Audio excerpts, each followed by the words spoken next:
मौका पाकर वहां से भाग निकला। जब दोनों एक दूसरे की जान लेने पर तुले थे तभी मेज ने सही समय पर आकर दोनों का बीच बचाव किया। तब जाकर लूसीफर शांत हुआ। अमेंडा के जाते ही क्लोई वहां आ गई। उसे लगा कि उसने लूसीफर को वहां से भगाकर सही नहीं किया था, इसलिए वो उससे माफी मांगना चाहती थी और लूसीफर ने भी बड़प्पन दिखाते हुए क्लोई को माफ कर दिया। लेकिन हाल ही में हुई घटनाओं की वजह से वो काफी तनाव में आ गया था। लेकिन जब लूसीफर बात कर रहा था तभी दूसरी तरफ खड़ी क्लोई को कुछ अजीब लगा और उसने तुरंत अपनी बंदूक लूसीफर पर तान दी। हैरान लूसीफर धीरे धीरे उसके करीब गया तो देखा कि काउंटर के पास एक लाश पड़ी थी। साफ था कि किसी ने फिर से उसे फंसाने की कोशिश की है। लूसीफर बिल्कुल बेबस था और झुंझलाहट में हंसने लगा। वो इसलिए हंस रहा था क्योंकि एक बार फिर क्लोई को उस पर भरोसा नहीं था। निराश होकर लूसीफर ने हार मान ली और पुलिस वालों से गोली चलाने को कहा। वह वापस नर्क जाना पसंद करेगा बजाय इस शक भरी दुनिया में रहने के। लेकिन क्लोई उसे ऐसा करने से रोकती रही। कोई और रास्ता न देखकर लूसीफर ने जेब से बंदूक निकालने का नाटक किया, लेकिन गोलियों की आवाज के बाद लूसीफर हवा में ही कहीं गायब हो गया। सारे पुलिस वाले हैरान थे। किसी को समझ नहीं आ रहा था कि ये सब क्या हुआ। उन्होंने हर जगह तलाशा और आखिर में कोने में एक बंदूक मिली। जांच करने पर पता चला कि उस पर उसी मूंछ वाले के फिंगरप्रिंट थे। इससे क्लोई को एहसास हुआ कि उसने फिर से लूसीफर को गलत समझ लिया। दूसरी तरफ उसके भाई ने ही उसे बचाया था और उसे छत पर ले आया था। लेकिन ये देखकर लूसीफर थोड़ा हैरान था। अमेंडा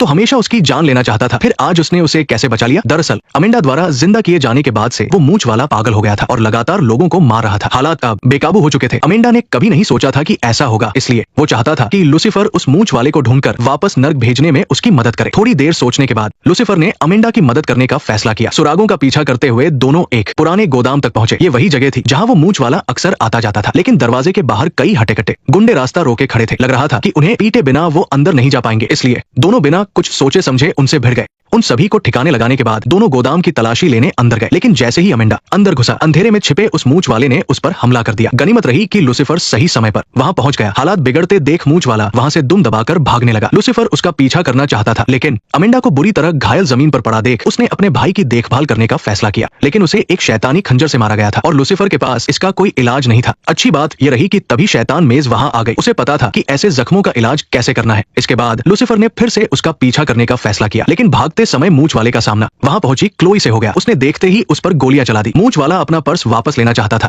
लेकिन गोलियों की बौछार के आगे उसे भागना ही पड़ा। पर बाद में उसने क्लोई की बेटी को अगवा कर लिया और उसे छोड़ने के बदले फिरौती की मांग की। शर्त ये थी कि क्लोई को पैसे देने अकेले आना होगा, वरना वो उसकी बेटी को मार देगा। ये सुनते ही क्लोई तुरंत पैसे लेकर वहां पहुंच गई। मूंछ वाले ने भी अपनी बात रखते हुए बेटी को छोड़ दिया। अपनी बेटी को तसल्ली देने के बाद क्लोई ने कार की डिक्की खोली। सारे पैसे डिक्की में ही थे। तभी एक शैतान के निशान वाला कागज का जहाज उड़ता हुआ मूंछ वाले के पैरों के पास आ गिरा। जैसे ही मूंछ वाले का ध्यान भटका, क्लोई तुरंत छिप गई और तभी लूसीफर अचानक उसके सामने आ गया। आते ही उसने मूंछ वाले पर अपनी डेविल आइज का इस्तेमाल किया, लेकिन इसका उस पर कोई असर नहीं हुआ। उल्टे मूंछ वाले ने गोली चलाकर उसके पेट में घाव कर दिया। चूंकि क्लोई वहां मौजूद थी, इसलिए लूसीफर तुरंत जमीन पर गिर पड़ा। वो बेबस होकर मूंछ वाले को क्लोई और उसकी बेटी को नुकसान पहुंचाने के लिए आगे बढ़ते देख रहा था। मौत के मुंह में जा चुके लूसीफर ने अपने पिता से खुद को